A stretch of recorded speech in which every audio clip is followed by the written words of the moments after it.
Is anybody else still freaking out about what happened with Bercouli last week? Like, I know that he's barely in this episode. In fact, it's pretty much just the man's corpse. But, like, I'm still hype. I'm still thinking about it. Anyway, welcome back, everybody, to another one of our weekly Sword Art Online Alicization War of Underworld Part 2 discussion videos. My goodness. Today we're here to talk about Episode 15, Instigation. But before we get into it, quick reminder, hit that subscribe button. Just consider it. Just, maybe think about it. You don't gotta do it. I'd appreciate it if you did. But maybe just think about it. Just give it some thought.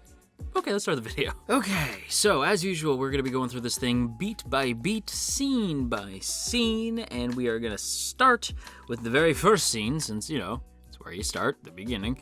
And I gotta say, Sinon flying is something I still gotta get used to.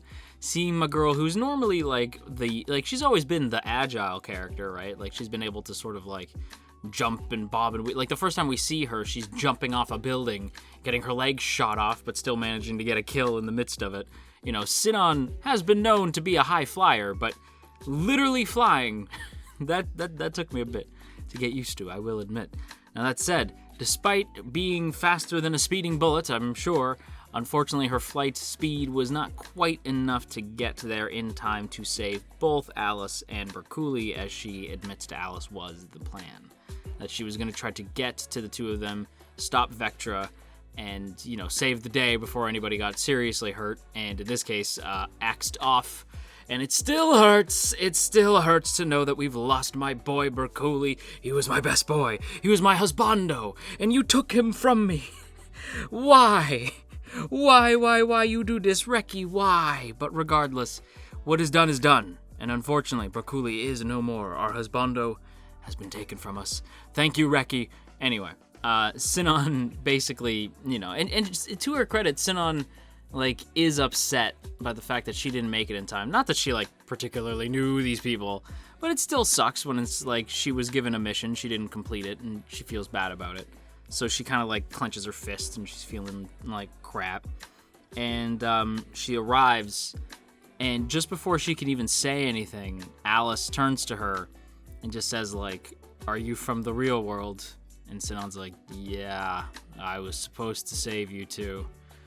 Didn't quite stick the landing on that one. She landed, but she stumbled. That's basically what happened.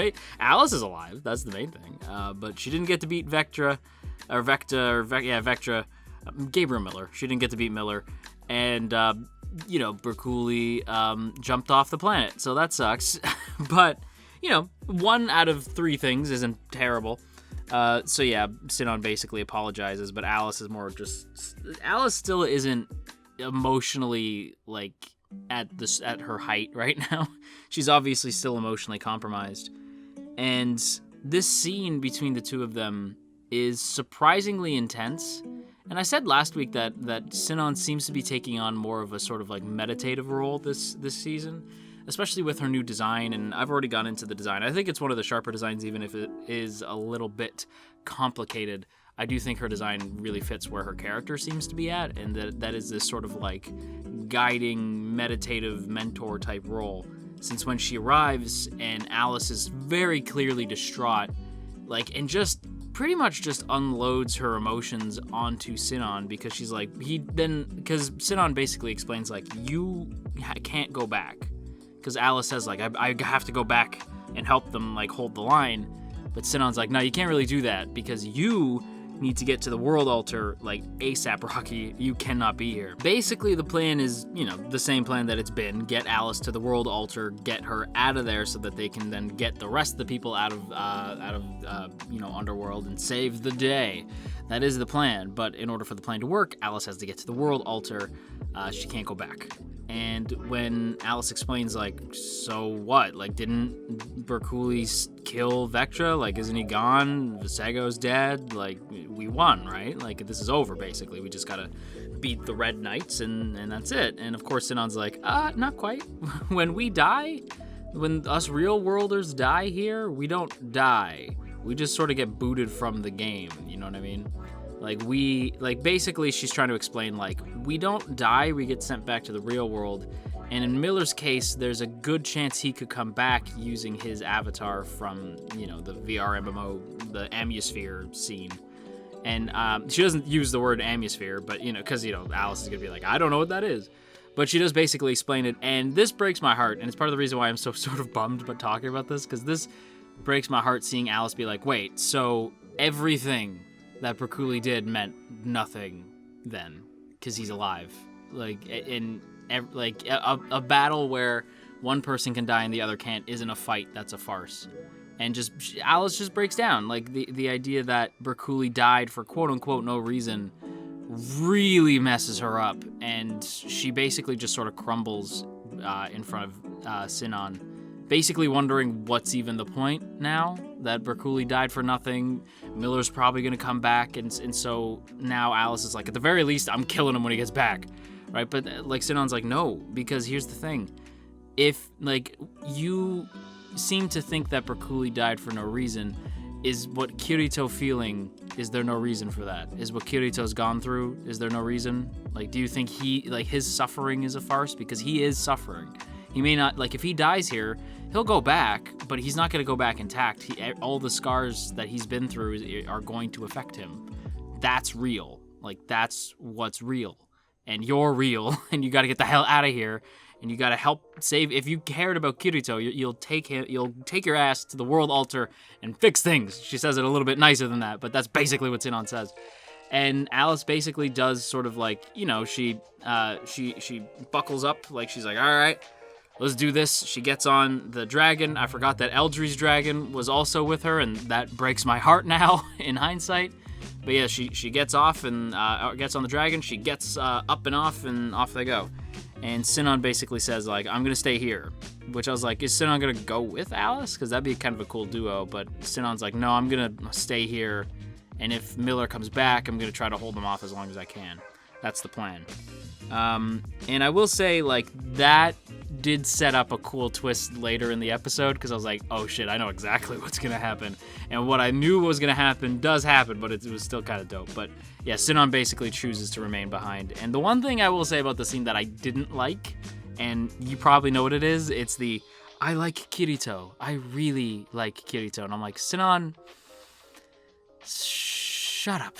Just as soon as she said that, I'm like, no, you don't. You like Kirito because he's the guy who saved you from a really precarious situation, and he was there for you. He's your friend. He's not your romantic interest. God damn it. I hate that so much. I hate whenever they're like, I also still really like Kirito. No, you don't. No, you don't. Stop it. Stop it. That is A1 speaking. Stop that. No harem shit. It's not needed. Kirito's with Asuna. Asuna's with Kirito. It's over. It's a wrap. You don't gotta feel like that. Just have... And I never get that. Even when Sinon says that, I'm like, nothing in your actions tells me that you care about him romantically, as opposed to he is your... you've been through battle with this person. He's your comrade. He's not your romantic interest, you know what I mean? So it's I'm not a fan of that. So that scene bugged me. But overall, I thought this opening scene was particularly strong, specifically for Alice. Just seeing Alice go through... the emotions that she has to go through the rounds of just feeling like garbage for a bit before eventually sort of, like I said, just womaning up and getting ready and flying off and being a badass, trying to get herself to the world altar. And we'll see how that goes. And also put a pin on Sinon waiting for Gabriel Miller, because that's about to come back in a big way. But yeah, put a pin in it. Then we get probably the best scene in the episode, literally the next scene. And it's Iskon and Sheta basically having this really brutal final stand. And I really do mean final. These two, I'm concerned. I'm very concerned about what's going to happen to them and the other pugilists who are basically just trying their best to hold the line, but shit is going poorly. My one dude, the big guy, he's fighting with no arms. My dude just using his head. Literally headbutting knights till they die, and he's still fighting, but it ain't looking good. This is going poorly, and it's rough seeing these characters in such a bad way. Especially Iskon, who went through the whole rigmarole of having his eye pop out of his socket just to sort of power through everything in part 1 of War of Underworld. And now seeing him here, like, beaten and broken, it's like, damn, dude, I didn't want to see my man like that. Iskon, he's got to fight back. He's got to keep pushing. And who else has got to keep pushing? My girl Sheita. Sheita also got to keep going. And Sheita actually has probably, between the two of them, because Iskon's character development came in part 1, right? Sheita had some decent development in part 1, but this scene is pretty much like the moment her character comes full circle and sort of completes her arc. And it's done so in a really impressive way, where Iskon is sort of like broken, and he has this thought of like, well, if I die here, I can at least die proud, and I know that I can face my former ancestors with like some level of respect for myself, because, I went out fighting. And Sheita is also trying her best to sort of like cut her way through these dudes, just slash and slash and slash and slash, as she points out. Even hearing the administrator in her head from part 1 telling her about like why she's using needle, because I know it's not needle, but it's basically needle from Game of Thrones. This very like thin sword that's basically meant to just slash through shit. It's like a string, you know what I mean? It just like cuts through people like cake. We've seen this sword before, this sword is bad friggin' ass and sharp as all hell. That said, Sheita is sort of like hearing the administrator's words of like slash and slash and slash your way through until eventually you find your answer at the end of your path. And Sheita's like, what did she mean by that, right? And as she's thinking like, I wonder what she meant, and she's slicing through the Red Knights, she sort of glances over and sees our boy Iskon. And I was like, damn, I forgot that I really, really shipped these two. And she has this thought of like, at first, all I wanted to do was cut through those hands, those fists as sharp as diamond. But now it's different, and I don't want to do that anymore. And then when she has that realization that that's what she wants, she cuts through the last Red Knight in her path, and then sort of stumbles over, and then Needle sort of disappears in this really, really beautiful shot that I was like, wow! the direction in that moment. Manabu Ono is surprisingly really a really strong director for like some symbolic character moments, right? Like, and again, like I know that's on Reki's writing, but the fact that Sheita has that needle holding up and then sort of disappearing and then thanking it for everything that she's been through with it is like the moment that she realizes that like at the end of her path was just meeting somebody that she didn't want to slash down, that she didn't want to cut down with needle. And it was so impactful, like the idea that she no longer needs this because she found something else worth living for, and the sword crumbles away. It's so good. It's so beautiful, man. I loved it. It was fantastic. And what killed me is her like greeting her dragon and just being like, I think we need some rest now. And then you get the line that killed me. I was like, oh, it just like got me in my feels. And I was like, oh, Iskon, why'd you gotta say that? No, I'm not gonna cry again. No, hold it together. And it's the line, damn it, I wish I could have had a family with you. Imagine the kid we could have had. And it's like, why you do this? Why, Reki? Why? Oh my god. Don't kill Iskon and Sheita. Please, Reki. I didn't see no bodies, so I'm not counting them out yet. Don't kill the pugilists. Don't kill Sheita and Iskon. Please, Reki. Please have mercy. That line, that delivery from friggin' Taku Yashihiro. My god, so good. And Lynn, the voice actress for Sheita, also so good. Oh my god, like that line of like, he would have been that kid would have been the best. They don't even say a gender. My apologies, but they just say like that kid would have been the best pugilist around. And Sheita's like, nope, I would have raised that kid to be a knight. And the two of them are just sort of left chuckling to themselves as they embrace. And they look on upon all the hordes of red knights approaching them, basically spelling out they're probably screwed. And that killed me because I love them so much. I was like, no, please, no, not them. No. I was so upset. I hope they're okay. But this leads us nicely into another scene, basically the next scene, like immediately following, where Klein is healing up, and he's basically having this chat with Asuna about sort of like their ongoing battle. And it seems to be going slightly better. The American players are getting pushed back by the OG, like, SAO crew, and, like, the remaining sort of remnants of Underworld. And they're pushing back against the US players. And again, like, the show really emphasizes this week, and I really appreciate that they do this, that the US players aren't, like, malicious. You know what I mean? Like, they're not there to cause chaos. They were sold this as, like, hey, try out this new cool, like, VR MMO thing that, like, we're trying out. So to them, they're like, cool, it's a new game, and it's, like, a beta test for free? Hell yeah, I'll do that. That sounds great. Like, they don't know what's going on. Like, they don't understand that what's happening is very real, right? And that's only further emphasized later, but we'll get to that. But basically, yeah, Klein and Asuna have this moment where they're discussing how, like, things are actually kind of going their way, and that, like, Klein basically says, like, where is he? I know he's here, like, in reference to Kirito, saying, like, where is he? Like, is he in the back? Like I gotta talk to him. And Asuna says, like, when this is over, you should try to go tell him some of your corny jokes, because if anything's gonna wake him up, it's probably gonna be that. I was like, aw, this is fun. I like getting character development for Klein.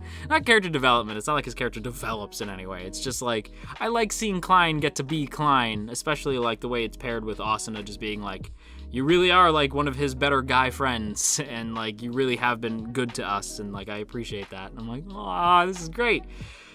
And then things go south when Asuna says, that guy looks really familiar. And then we look up, and there he is. There's Visego. And Visego appears, and this sort of triggers a memory for Klein where he's like, that guy does look kind of familiar. It's hard to see him, but oh my god. And like his Klein's like, man, the cloak is kind of getting in the, oh no. And yeah, he basically realizes, oh my god, that's, I think it's like POH or whatever, but basically that's the man who led Laughing Coffin. Visego is the leader of Laughing Coffin, which we've known, but the characters now know this, and it's like, oh shit. And the reason why I say I knew is because this is one of the few things that I was spoiled on, is like really early, people are like somebody's like, Visego, blah, blah, blah, leader of Laughing Coffin. I was like, damn it. So I knew even before we find out like a few episodes back, before Visego has like that like laughing fit back in like towards the end of part 1, where he starts like laughing and is all maniacal, like even before that I knew. But still, it's cool to see the characters know that, right? Like the characters being like, holy shit balls, it's the leader of Laughing Coffin. Our past sins have come back to haunt us, although it's not like something that, you know, they were responsible for. But it's part of the reason why I said last week that I'm like, okay, if Gabriel Miller is coming back and he's after Alice, that's fine, because at this point, that's Alice's villain. It's also technically Sinan's villain, but it's Alice's villain, right? So to me, that's how it should be, that Alice takes out Miller. But I need Kirito to come back for one big reason, because A, Kirito's character actually did get developed a hell of a lot in Underworld, and I'd like to see him return, because I actually miss the kid now. But this is an old wound and needs to be fixed. If it's Asuna who does it, cool. But the fact that we know Kirito's coming back means he's got to fight somebody. So my guess is it's going to be Kirito versus Visego. I would love to see like the whole crew go up against Visego, since we know he's really badass. But I do think it should come down to either like Kirito and Asuna, or just Kirito, or just Asuna going up against Visego in the end. Because again, that whole chapter of Kirito's life where he like spares Laughing Coffin and all that stuff, like that has come back to bite him. Hell, it's the reason we're here. Like, but yeah, I feel like Kirito taking out the leader, like one of the last remnants of Laughing Coffin, that is something that like we're gonna need for like him to come back for specifically, and that's sort of what I'm hoping for. I want Gabriel to fight, like I want Miller to fight Alice. I want Visego to fight Kirito. Like to me, it kind of writes itself, but we'll see what Reki does. But that's sort of where I'm at myself. And as this man is like laughing and waving at him, at Klein and Asuna, red knights start appearing everywhere. And we find out that they're, because like you can hear them talking, right? And I'm like, that's not American, and that doesn't sound Japanese either. And I was like, oh shit, did I just hear Korean? And then immediately it's like, oh shit, China and Korea have entered the game. Yeah, this is gonna be rough. So like, as if the States wasn't enough, now you have two entirely different groups of Red Knights joining the previous Red Knights, and they have basically surrounded our crew on all sides. Except, like, the crew can still escape through the back, but basically they're sort of pinned on both sides and the front. This ain't gonna go well. Although I will say, something kind of interesting happens as the follow-up scene to this plays out, where we suddenly sort of jump to Seoul, and I was like, oh shit, cool, right on. I've always wanted to visit Seoul, but I was like, right on, cool, this is neat. And we see this character Moonphase, who, like, I don't know, it's obviously his in-game name. But yeah, this man Moon is basically in like an internet cafe, and he's sort of like noticing something fishy, right? So he's like, okay, like this, like it's commented on by him that he's like, man, I wish we had this in the army. Like, basically he's had some training. I believe in Korea, like, you have like mandatory military training. I'm not entirely clear, if somebody could correct me on that. But he's a military guy in some capacity, and he's saying like, man, I wish we had this in the barracks, like this would be great. And he's sort of like, he logs in, and then he notices the Underworld thing trending, and what he sees is that Underworld is calling for people to help out, because you see these American players, they built this little server, they were just trying to build this little game, and all of a sudden these mean, nasty Japanese players came in, and they were trying to ruin everything. And so we need the help of like these other people to push them out. Like, we need all help we can get, and they're reaching out to China and Korea, right? So Moon is like, that's weird though, because in the footage they're showing, these Japanese players, they seem to be fighting like really hard, like harder than they need to if they're just trolls. Like, this seems like life and death. Like, even Moon is like, that's weird. Like, this is, and why would they call, like, this, something about this is off. Something about it's not quite right, but Moon notices, like, his buddies are in the game. So he's like, okay, well, like, they're there, so they're probably going to call me there anyway. So maybe I should go. But then he gets a call from Shanghai.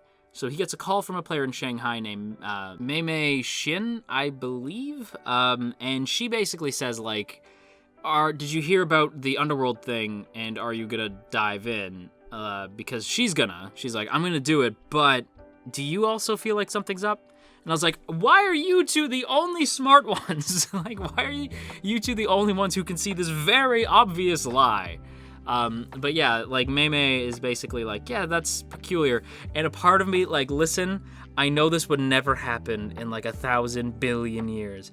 But when they cut to Shanghai and like they showed like, oh, there's players from China here, did anybody else kind of hope like, is the King's Avatar crew gonna show up? That'd be really cool. I'm just saying, like, it'd be really neat to get a King's Avatar cameo. I'm just saying, SAO. I wouldn't be upset. I wouldn't be upset. But yeah, Mei basically says like, yeah, something's definitely not right, but both players decide to dive in regardless. And first of all, I gotta say, I love both designs. I will admit that I thought Moonphase at first was Recon from the second arc from Fairy Dance. I was like, Recon? How'd you end up in Seoul? Like, what? But it's not. And Mei is pretty fine immediately off the top. So, damn. But yeah, both characters, I gotta say, I like both designs. I don't know enough about them, and unfortunately their designs are so kind of just there, just green and red. Not much to say about the design, so I don't really have a color time for you, unfortunately. But I am curious about the two of them, since they do dive into Underworld, and we'll get to learn a little bit more about them as we go. But there's also, like, some other characters in, you know what, table it, we'll get to there in a second, because we gotta talk about the next scene, and that is Miller reappearing. Miller reappearing as, like, straight up his character from like GGO. I don't know why, but when he appeared, I assumed that he was gonna get some like fancy new like outfits like to match Underworld, but no, he straight up shows up as the dude, like his avatar from GGO. I guess in fairness, like Vasego showed up as the dude from Laughing Coffin, like his avatar from SAO, so like it makes sense. But I was like still surprised for some reason. I was like, it's jarring to have a military man show up all of a sudden. But he does have like a sword now, so I'm like, okay, that's kind of neat. But yeah, Miller shows up, and it looks like Satan is rising from like hell when he appears, because it's just the most intimidating possible thing it could be. And Sinon is like, oh shit, like when she sees him, because I didn't even connect that she was not aware that Miller was I can't remember his name in GGO, but like I forgot that Sinon didn't know who he was. So when he appears, she's like, oh, that's the dude who like strangled me in the last bullet of bullets. Like, oh shit, that's the dude that I can't fight.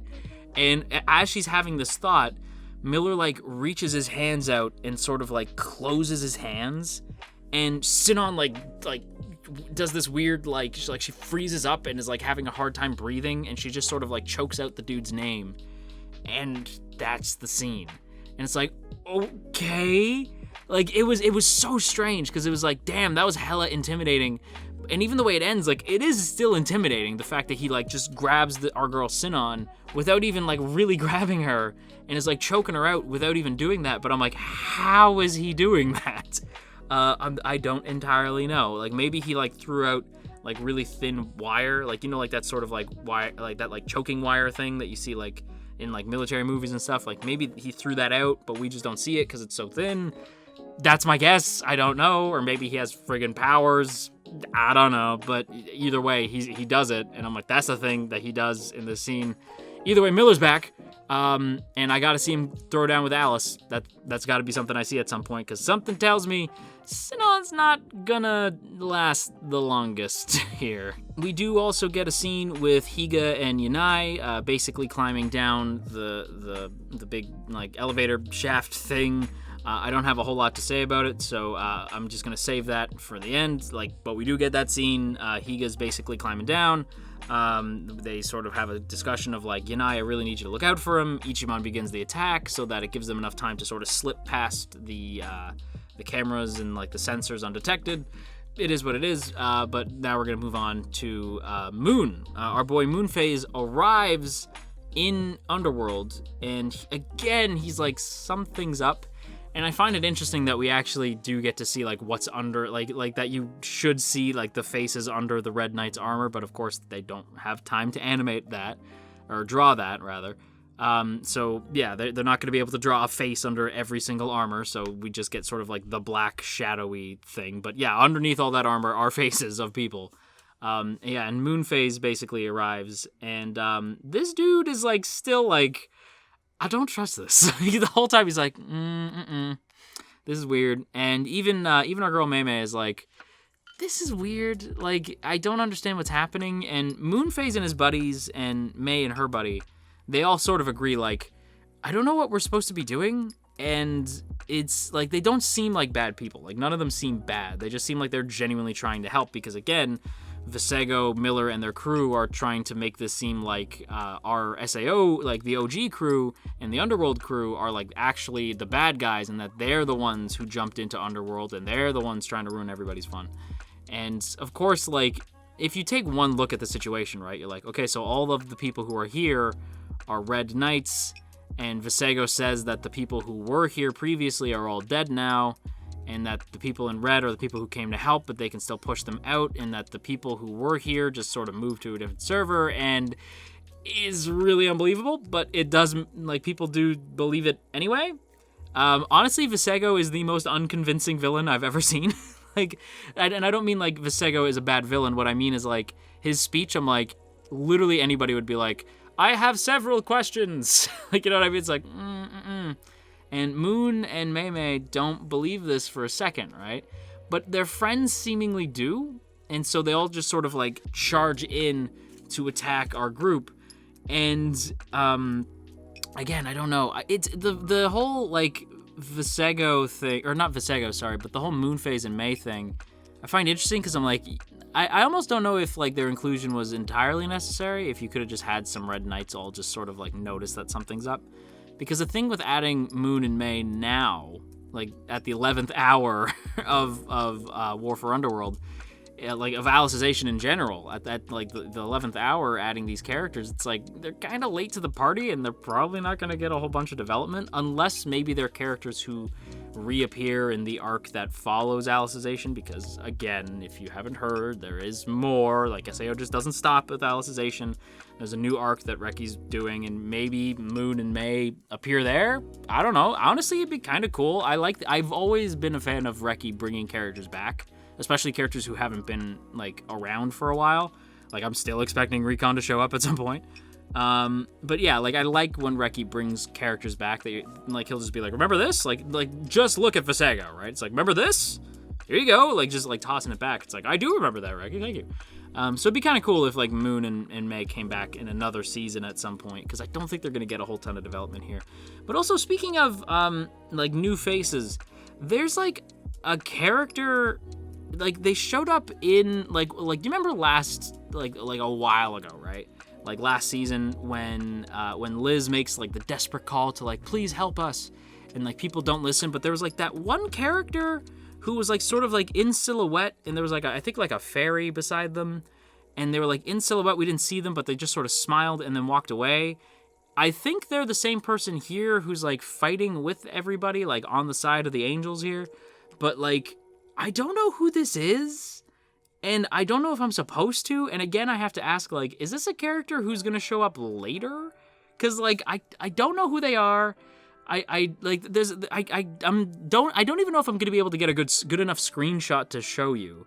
I think you guys know who, like, the character in which I'm talking about. But yeah, there's a character who's fighting in the midst with everybody that I'm like, who the hell is that? Like, everybody else I know from previous arcs. But I'm like, who the hell is that? I don't know. Regardless, the gang is pretty much hopelessly outnumbered, and Visego just like laughs in their faces, and that's pretty much where we end the thing. And again, I have to say, like, Visego laughing is like, does no one hear this man laughing? Did nobody notice that this man is cackling evilly in the background? Nobody's gonna question that? Okay, whatever. But at the same time, whatever. Visego's fun, so I don't really care. But yeah, things look bad. And Asuna straight up coughs up blood at one point. She's worked herself to the bone. And Klein and Agel are basically left to push back as best as they can, but like things are not going well. I don't think they're gonna like kill Klein and Agel here. Well, when I say kill, I mean I don't think they're gonna kill their avatars, because then that would wipe out all their progress from like SAO up to now. I really don't see that happening. But I do think, like, we're probably going to lose maybe a few more Underworld characters, because Reki likes to break my heart. But that's sort of what I'm expecting. And then the final scene, poor Higa arrives at the spot that he has to, sort of jack into in order to, sort of interface with Kirito's STL, as well as Asuna's, and, Lifa and Sinon. And he's basically going to try to put Kirito's Fluct back together using the self-image of that other people have of Kirito. They're gonna sort of put Kirito back together, you know. And Higa is like all ready to put this into motion, but of course Yanai double crosses him. And I will say that this is a twist that literally everybody saw coming. Like literally everybody's like, well, you just introduced this character like last episode, and he seemed weird and shady then. And he seems even weirder and shadier as they're climbing down like the big elevator shaft. So like, of course he's gonna do something. At one point, he even like reaches into like his pocket, and you hear something like clank, and it's clearly a gun. And so of course Yanai pulls a gun on Higa, and I'm like, don't kill Higa, like don't kill Higa. I like Higa now. Come on, man. Like, don't kill Ryan. Don't kill Niga Higa. But yeah, it's like, don't kill Higa. Come on, man.